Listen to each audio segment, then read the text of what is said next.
Welcome back. So every 20 years or so, you get the chance to change the Florida Constitution. Frankly, a lot of folks wish we could do that with the U.S. Constitution.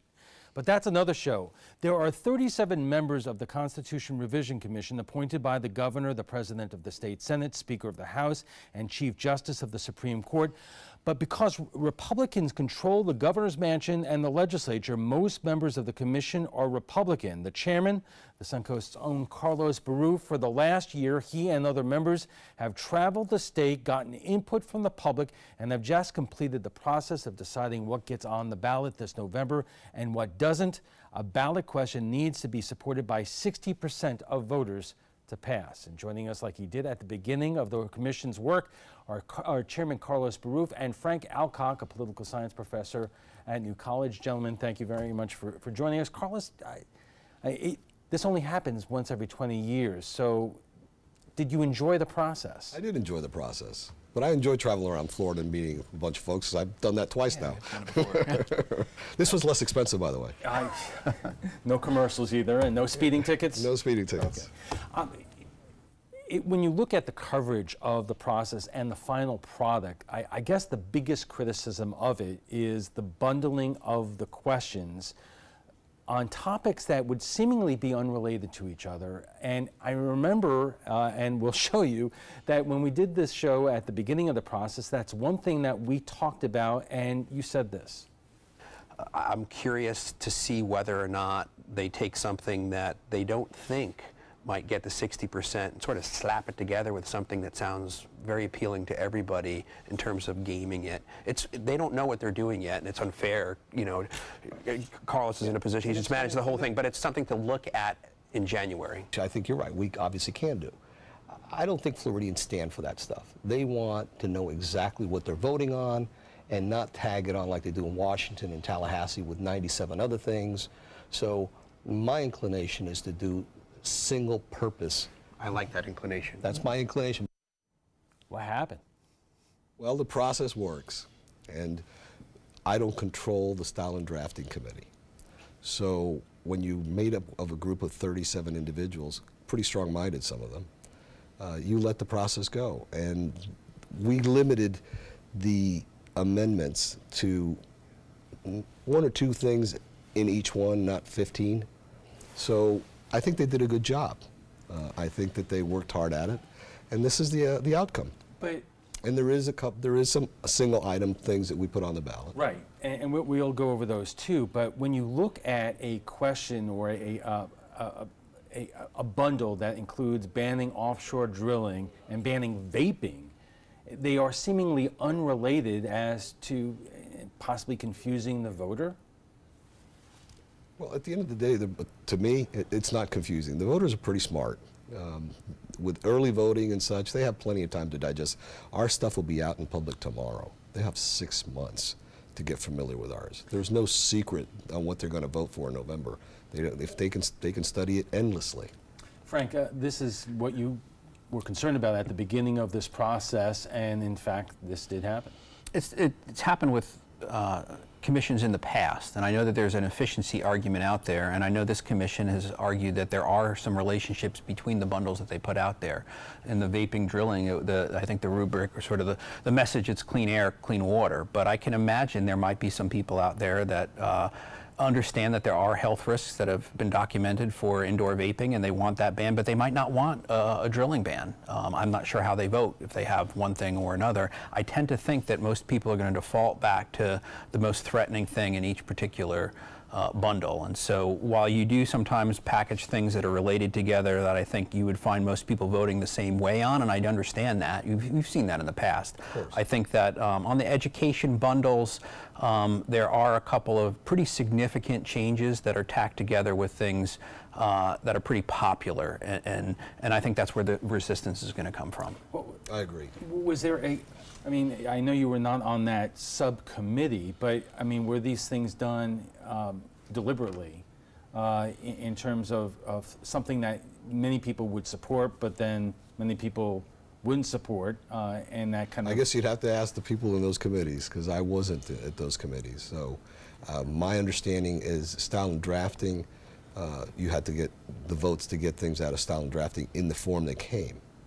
So they had to carry a majority in order for that to happen, and it happened. So what you're seeing is a product of a diverse group of Floridians who thought this was the best way to skin the cat. Frank, does this happen every 20 years when this comes up, the same kind of thing? I haven't memorized. My understanding, one of the earliest, the first commission did put things that did not go together at all. So this is not unprecedented, and I understand that there is an efficiency argument. I do think there was some log rolling in this commission. So I think on a few of the amendments they did purposely put things together where they knew something was going to get some resistance, going to be a little bit controversial. They tried to package it with something that sounded a little bit better to get it over the hump, and we'll have to see what happens. Okay, we are just getting warmed up. We'll have much more on the Constitution Revision Commission right after we check the first alert weather, so stay with us. Welcome back. We're talking about the Constitution Revision Commission, and joining us now, like he did at the beginning of this process, is the chairman, Carlos Baruf, and Frank Alcock, a political science professor at New College. I want to move on from the bundling issue, Carlos, but one more question here. One of the other controversial bundling decisions has to do with the education. On one hand, you have something that promotes civic literacy, which who would be opposed to that? But it's bundled together with a question about publicly funded charter schools and exempting some of them from local regulations and accountability, which I would imagine would be a showstopper to a lot of people. I think that proposal, the way you just said it, is not the correct interpretation. What has happened is that the process is they're trying to create a second way of approving charter schools. Some counties in the state are not terribly friendly to charter school operators, so they make it very difficult to get a charter school open.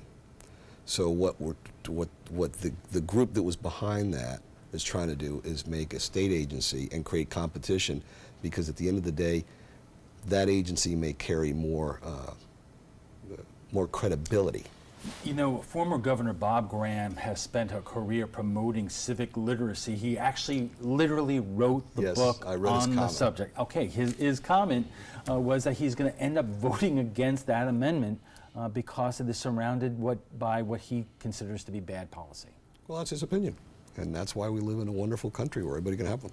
Frank? I think that's going to be one of the most controversial education changes. I mean, it comes down to people trust their local school districts on citing and chartering more so than Tallahassee, and so there's going to be a lot of resistance on that one.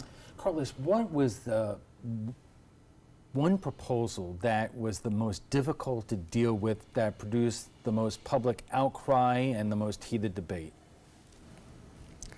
Well, that got on, that it's going to be on the ballot? I would say the one that got the most debate that's not going on the ballot was the loophole one. But certainly, I think that the oil drilling has gotten tremendous support. I mean, from all of the, all the. Where did that come from? This is a very different state than the one that I recollect from 2010. What happened? Well, I think the reality is that we recognize that tourism is our biggest industry.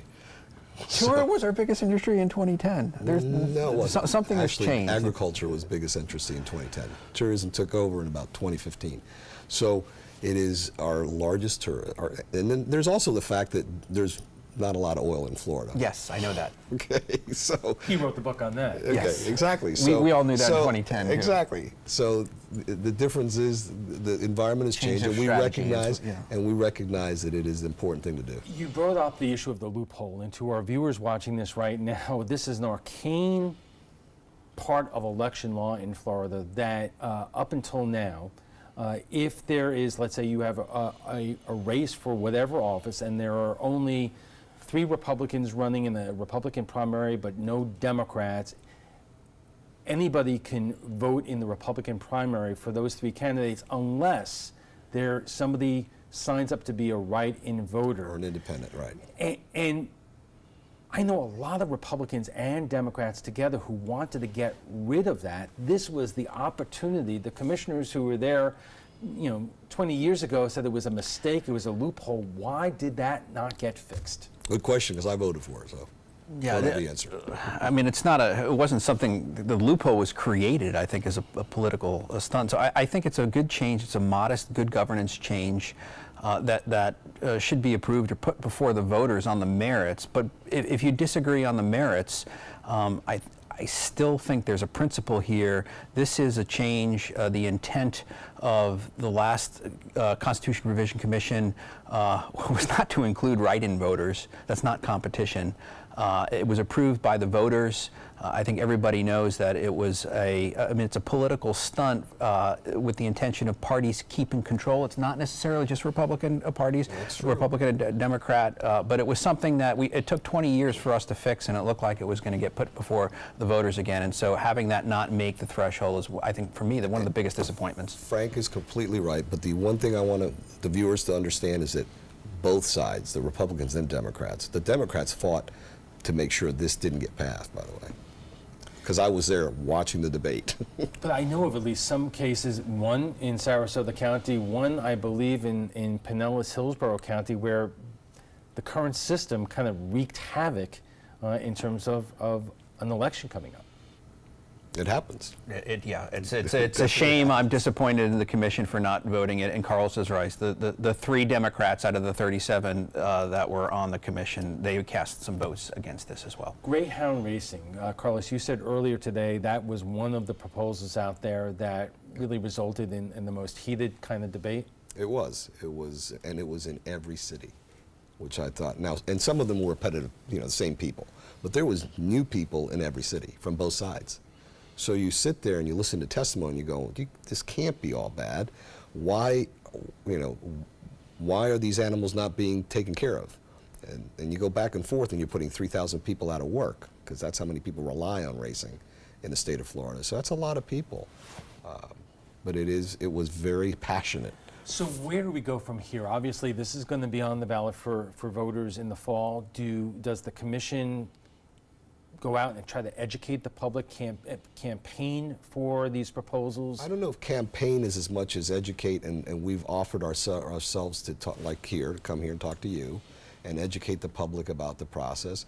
And our website will be completely uploaded tomorrow with the proposals, and we're going to stay open for business till November. How are they going to be numbered?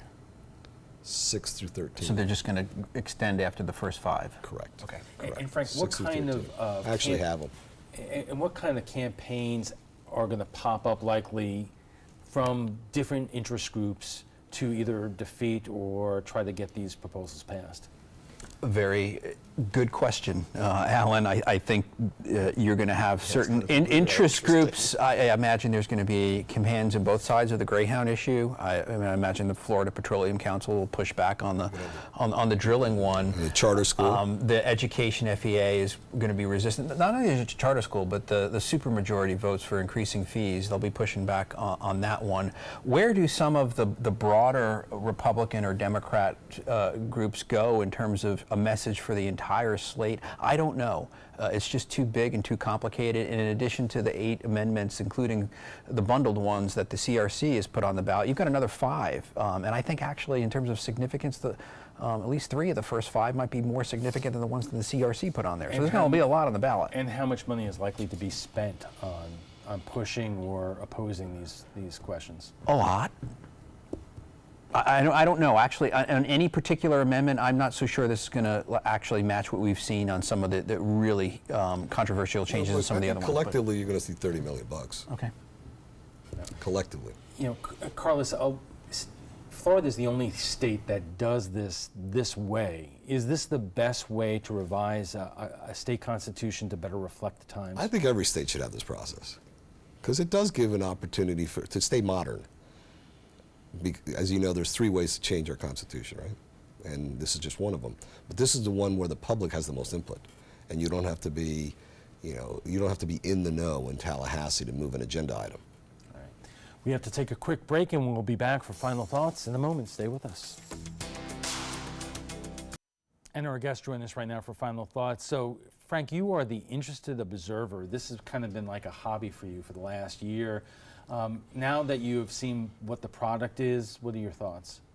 Yes, so I've been working on amendments or trying to communicate them to the public in a nonpartisan way with the Collins Center for Public Policy before they went defunct. So it's a passion for me, and I think the message is Floridians are going to have to invest some time this year, because they're going to have more potential changes to the Constitution on the ballot than they've seen, most of them, in their lifetime here. And so we're going to have 13 different amendments, but there's going to be bundles. So 25 substantive changes to the Constitution, and it's going to take some time to understand what's involved in each one of these different amendments. And so there'll be some resources out there, but you're not just going to be able to walk into the booth cold. You're going to have to put some time in to understand what's on the ballot this year. Carlos, did this turn out the way that you had hoped? Because this is a massive undertaking, and the number of potential questions out there were probably enormous, and you whittled it down to something that is still, critics would argue is kind of confusing in some cases. Well, I found the process actually worked, and the group worked so well together. Even though there was differing views, and very strong differing views, the way it worked, it was the collegial way that our Congress and all of our political bodies should work. So I'm proud of that. There was no drama. And we got some things that are good. Did you get them all? No. But we got some things that I think the public will support and will make Florida a better state for the future. Frank said that voters are going to have to put some work into this. Mm-hmm. What is your recommendation in terms of about how people should go about this? Because even when you're talking about who's running for what office, people kind of decide late and maybe don't read up as much as they should be, and now this is a whole other area. Well, as you know and Frank knows, voting has changed. Over 50% of voting is done early voting these days. So people have more time to sit in their living room and study the ballot and the issues on the ballot. So I think the public has a better opportunity, and our product goes out tomorrow, so they'll have 6 months. They'll have 6 months to study what we're proposing. So they don't have to wait till the day of the first Tuesday in November. Frank, any predictions what passes, what doesn't? I think, and it's not such a bad rule of thumb, I think some of these bundles will be judged upon the weakest component of the bundle, or the thing that voters are most resistant, and they'll ignore other things that could have gotten through had they not been bundled. All right, we have to leave it there.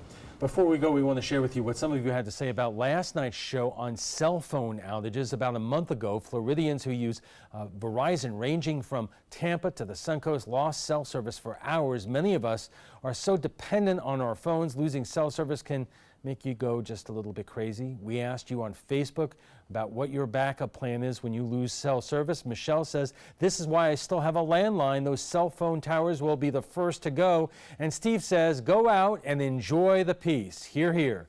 Well, if you'd like to join the conversation on tonight's topic, just visit our Facebook page at facebook.com/mysuncoast.com.abc7. And FYI, you can watch past discussions on demand. They're available on Apple TV, Amazon Fire, and Roku. We want to thank our guests for being here tonight, Chairman Carlos Barouf and Frank Alcock, a political science professor at New College.